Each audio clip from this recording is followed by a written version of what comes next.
56 Sri Lankans from the Oceanic Viking are now in an Indonesian detention centre.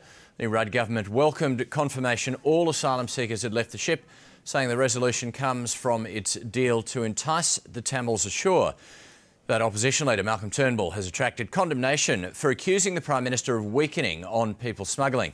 And joining me now in the studio is Sarah Nathan from the Australian Tamil Congress. Well, Sarah, thanks for your time this afternoon. Firstly, there has been so much attention given to the Oceanic Viking, but there is also another boat with 250 people on board. That's our concern. There's 250 people who have been on that boat since the 10th of October. It's a very long time, and those people are held in Indonesian waters because of an intervention by our government with talking to the Indonesian Prime Minister. So there is kind of a moral obligation on our part to try and save these people. And my concern is the UNHCR hasn't been given access to these people. And a lot of them, the 109 of them, already are recognised as refugees by the UNHCR. How much of the action in terms of the Oceanic Viking asylum seekers do you think was a result of the extreme media pressure? I must thank the media. The media has given the right attention. If not, I believe it would. The fact that the people on the Oceanic Viking were on an Australian customs vessel had a big role to play on that.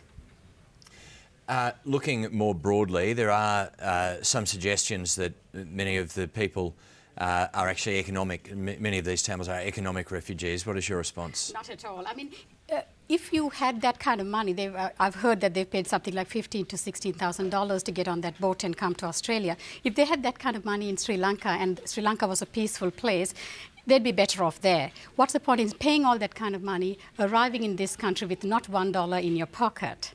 The reason they're coming here is a human rights violation in Sri Lanka. It's been happening for 60 years against the minority Tamil community.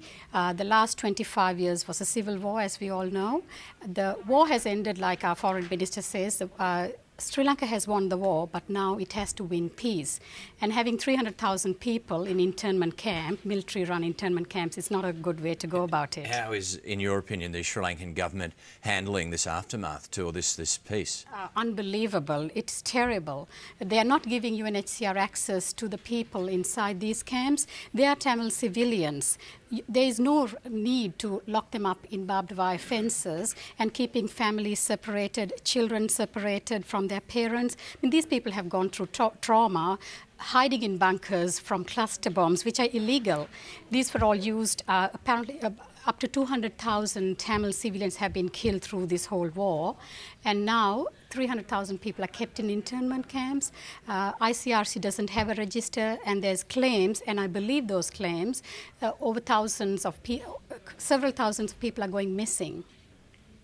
Sarah, what's broadly your thoughts on Australia's asylum seeker policies? Well, I don't think the policy really has anything to do with the increased number of people coming on boats. It is a push factor. In Sri Lanka, the Tamils can't live in peace. So I think what we can do is, rather than worry about spending millions of dollars on border protection or even going to Sri Lanka and trying to stop these people saving their lives, what we really need to do is bring this as a focal issue at the CHOGM meeting at the end of this month and hold Sri Lanka to account. I mean, there's war crimes being committed, there's genocide in Sri Lanka, and Sri Lanka has refused UN requests to intervene and inquire into these allegations, and said they'll have their own internal inquiry, which obviously you can't inquire about your own self. Sarah Nathan, we will have to leave it there. We do appreciate you joining us. Thank you very much, Mike.